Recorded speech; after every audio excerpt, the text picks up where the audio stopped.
Hello students, this is doctor Himanshu Ojha, आपका अपना college काका। एक स्टूडेंट ने कहा कि सर किन केसेस में सिक्योरिटी अमाउंट रिफंड नहीं होगा यानी फोरफीट हो जाएगा, ये रूल्स आप बता दीजिए।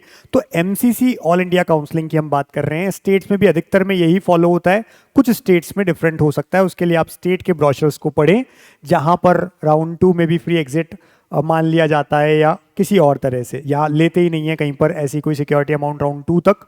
लेकिन बाकी जगह जहां पर भी ये रूल फॉलो होता है इंक्लूडिंग एमसीसी, क्या रहते हैं रूल? सबसे पहले समझिए किस केस में आपकी सिक्योरिटी अमाउंट फोरफीट हो जाएगी यानी आपको वापस नहीं मिलेगी, चली जाएगी गवर्नमेंट के पास यानी उस काउंसलिंग कमेटी के पास। जैसे हम कहते हैं एमसीसी में जो गवर्नमेंट कॉलेज की काउंसलिंग होती है उसके लिए 10,000 रुपए सिक्योरिटी अमाउंट है, जनरल और ईडब्ल्यूएस के लिए, रिमेनिंग कैटेगरीज के लिए 5,000 रुपए।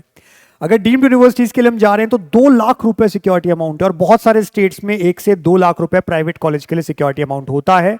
यूपी में 30,000 रुपए गवर्नमेंट कॉलेज के लिए, राजस्थान में 50,000 रुपए गवर्नमेंट कॉलेज के लिए, 2 लाख रुपए पेमेंट सीट के लिए और 5 लाख रुपए प्राइवेट के लिए। तो ये सिक्योरिटी अमाउंट अगर गलत काउंसलिंग करने से, रूल्स फॉलो करने से, अगर प्रॉपर नहीं करते हैं आप रूल फॉलो, तो चला जाता है गवर्नमेंट के पास। तो क्या क्या वो रूल्स हैं सबसे पहले समझिए। सिक्योरिटी अमाउंट फोरफीट हो जाएगा अगर आप राउंड 2, 3 या स्ट्रे वैकेंसी राउंड में मिला हुआ कॉलेज ज्वाइन नहीं करते हैं तो। यानी राउंड 1 जो है वो फ्री एग्जिट है, कॉलेज मिल भी गया, आप नहीं लेते हैं, कोई बात नहीं, आपने ज्वाइन नहीं किया, ना फ्रीज किया ना फ्लोट किया, दोनों ही नहीं किया तो भी चलेगा, कोई दिक्कत नहीं है, आपकी सिक्योरिटी अमाउंट नहीं जाएगी और आप राउंड 2 में सीधा चॉइस फिलिंग कर देंगे बिना कुछ पे किए। लेकिन अगर राउंड 2, 3 या स्ट्रे वैकेंसी राउंड, इनमें से किसी भी राउंड में आपका कॉलेज अलॉट हुआ और आपने उसे ज्वाइन नहीं किया, चाहे फ्रीज करो या फ्लोट करो, नहीं किया दोनों ही, तो उस केस में आपकी सिक्योरिटी अमाउंट चली जाएगी। और फ्रीज फ्लोट केवल राउंड 2 तक है, 3 में तो वैसे भी एक फ्रीज का ऑप्शन है, फ्लोट तो कर ही नहीं सकते, और स्ट्रे में भी ऐसा कुछ नहीं है, केवल फ्रीज ही कर सकते हो। तो ऐसे केस में राउंड 2 जहां फ्रीज या फ्लोट कुछ भी कर सकते हैं आप, अगर आपने नहीं किया सिक्योरिटी अमाउंट चल जाएगी। अगर किसी ने फ्रीज कर दिया, रख ली सीट, राउंड 3 में अपग्रेड ऑप्शन ही नहीं, क्योंकि आपने ये फ्रीज कर लिया, रख लिया, ज्वाइन कर लिया, चले गए, कोई दिक्कत नहीं। पर फ्लोट किया और राउंड 3 में अपग्रेड के लिए चले गए, कॉलेज अलॉट हुआ, नहीं लेते हैं, फिर से सिक्योरिटी अमाउंट चला जाएगा।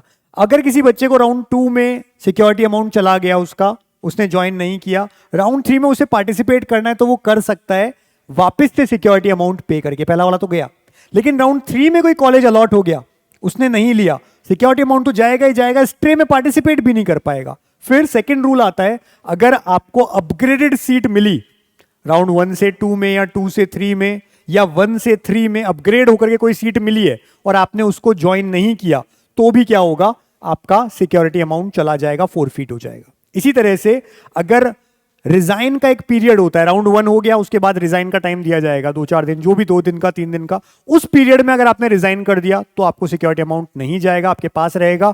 उसके बाद अगर रिजाइन करते हो तो फिर आपका सिक्योरिटी अमाउंट भी चला जाएगा। इसी तरह राउंड 2 के बाद कोई रिजाइन करता है तो सिक्योरिटी अमाउंट जाएगा ही जाएगा, क्योंकि राउंड 2 जो है वो तो वैसे भी फ्री एग्जिट नहीं है, तो राउंड 2 के बाद रिजाइन करने में तो जाएगा। राउंड 1 के बाद जो टाइम मिलता है उसमें अगर रिजाइन कर दिया तो सिक्योरिटी अमाउंट नहीं जाएगा, उसके बाद करोगे सिक्योरिटी अमाउंट चला जाएगा। इसी तरह से अगर किसी का प्रोविजनल एडमिशन कैंसिल हो जाता है due to rejection of documents, अगर आपका कोई डॉक्यूमेंट कैंसिल हो गए राउंड 2 में, 3 में या स्ट्रे वैकेंसी राउंड में, डॉक्यूमेंट्स कैंसिल हो गए जिस वजह से आपका एडमिशन कैंसिल कर रहे हैं, उस राउंड में नहीं होगा, तो उस वजह से आपका सिक्योरिटी अमाउंट भी चला जाएगा, क्योंकि कॉलेज आपको अलॉट हुआ था, आपने नहीं लिया, लिया का मतलब आप पहुंचे, पर डॉक्यूमेंट्स नहीं होने की वजह से आप नहीं ले पाए, चला जाएगा। कब मिलेगा रिफंड? कब मिलेगा?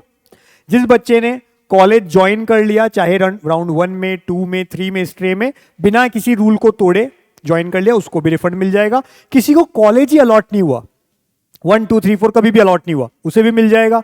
राउंड 1 में कॉलेज मिला था लेकिन छोड़ दिया, पर आगे कॉलेज मिला ही नहीं 3 राउंड में, या पार्टिसिपेट ही नहीं किया, तो भी रिफंड मिल जाएगा। किसी बच्चे ने रजिस्ट्रेशन करवा दिया, पैसे दे दिए, लेकिन उस पैसे के बाद में उसने चॉइस फिलिंग ही नहीं की, तो भी मिल जाएगा उसे, क्योंकि उसने पार्टिसिपेट ही नहीं किया एक तरह से, यानी कॉलेज उसको कुछ भी नहीं मिला था, उसने रूल कुछ भी नहीं तोड़ा, उसको सिक्योरिटी अमाउंट मिल जाएगा।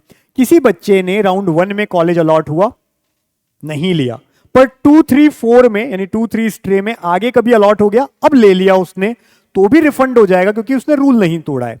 तो इन सब केसेस में आपका सिक्योरिटी अमाउंट मिल जाता है, और जो हमने लिखे हैं इन केसेस में फोरफिट हो जाता है, नहीं मिलता है। इसी तरह की जानकारी आपको मिलती रहेगी चैनल पे। चैनल को सब्सक्राइब रखिए, टेलीग्राम ज्वाइन रखिए और जुड़े रहिए, लास्ट तक बहुत काम आने वाले हैं। इसलिए wish you all the best, thank you.